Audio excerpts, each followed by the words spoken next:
What's up, everybody? Welcome to our channel. My name is Al. And I'm Therese. And we are the Joneses. Listen, if you have not done so already, make sure you go ahead and hit that subscribe button and give this video a thumbs up. In today's video, we're going to be talking about how to financially prepare for having a child.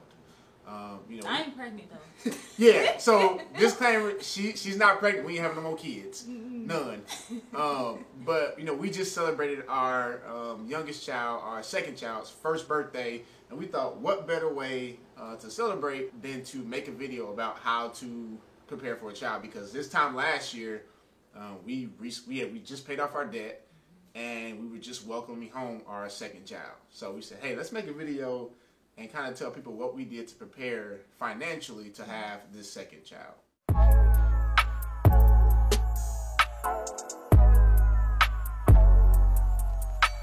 So in preparing for a child, what we did was research. With anything that we do, especially when it relates to our finances, we kind of do some research and see how much is it going to cost. So same thing with having another child. When we knew we wanted another child, we did research. You want to research things like how much is it going to cost for daycare if you want to send your child to daycare, how much is it going to cost for food, clothing, diapers, wipes, all that stuff. So we did research. And one of the things we did research on was his child care. We wanted to make sure that, hey, if we had another child, is our budget going to be able to sustain sending another child to daycare? We were currently paying about $1,200 a month for daycare for our oldest. And we knew that having another child, an infant, sending him there, it was going to make us pay about $2,700 a month for daycare. And we had to look at our budget and say, hey, if we have another child, are we able to pay this much and still do the things we want to do and reach our goals and still pay off debt? Can we afford it? Yeah, can we afford it? And with that research and looking up how much childcare was going to go up because we had a second child, if we did find out that $2,700 wasn't going to work for us, that would have given us plenty of time to research other daycares and other options that would fit into our budget instead of waiting until the baby got here and found out, oh, we can't afford it. Yep. So like you said, you just want to do all your research on all of this stuff. Like I said, from daycare to food to diapers, wipes, everything. Just do your research. Yeah, and with that research, we found that it would take about $250 a month for us to cover the diapers, the wipes, and the formula. It was going to cost about $100 while I was breastfeeding, but after I finished breastfeeding, it was going to be about $250. Well, it went up. To cover the formula, because I did breastfeed for about 4 months. Yeah, and then even, it's going to cost about $250 per month for all those stuff, and even more for months where we have to buy them clothes, because for those who don't know, babies grow. They get big. Yes, every 3 months. Whole new wardrobe.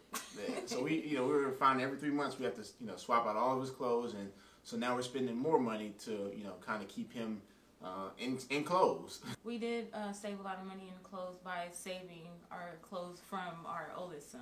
So yeah, we didn't know if we were gonna have a boy or a girl, but I was holding on to those clothes just in case. Yeah, and they came in handy. Yes. We put them up. We labeled them in the closets and the storages and stuff. And when you were born, whatever age he was in or whatever range he was in, she was like, hey baby, get that bucket out the cabinet with the 6 to 9 month clothes. So we get it out, and of course there were some things that we didn't keep, and it didn't cover everything, so we still had to go buy some stuff. Yeah. But for the most part, we were able to save a lot of money by keeping some of our oldest child stuff that was in good condition, and then let our youngest child use them. So he don't know anyway.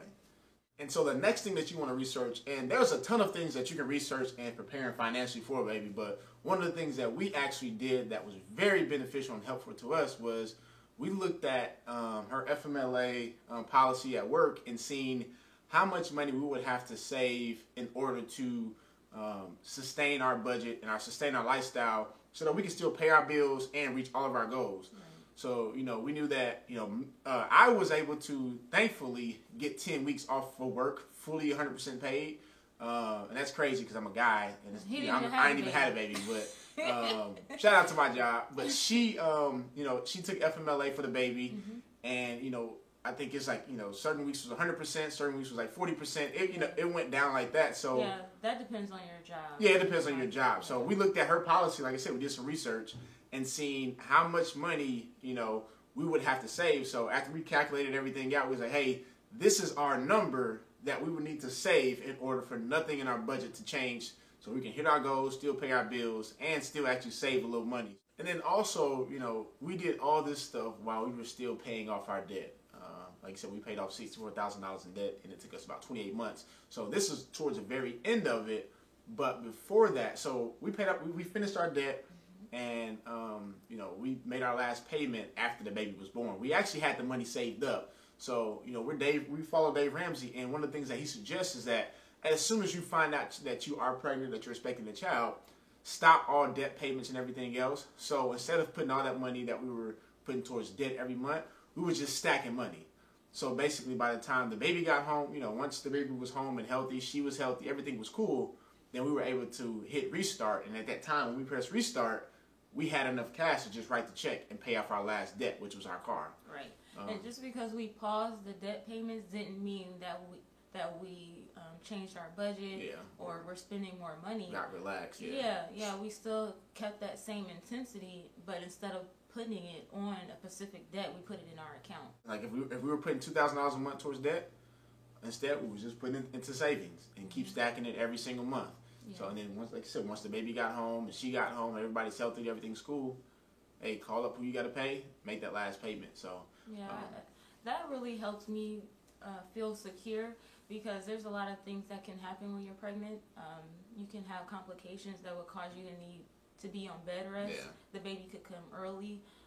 Anything could happen while you're pregnant. And saving the money and having it in the bank gave me peace. Yeah. A paid off car wouldn't help me if I had to go on bed rest. Yeah, but $10,000 would though. Yeah. So it's like, you know, hey, if she had to go in the hospital, it's a lot more peaceful where we got $10,000, $15,000 in the bank, instead of we already wrote the check to pay the car off. Yeah. You know, we got that money to fall back on. Right. So basically, the most important thing that you need to do when expecting the child and to prepare financially is to do your research. Like we said, do your research. How much it's going to cost for daycare, clothing, milk, diapers, all that stuff. You know, how much it's going to cost you to cover leave if you're taking time off from work.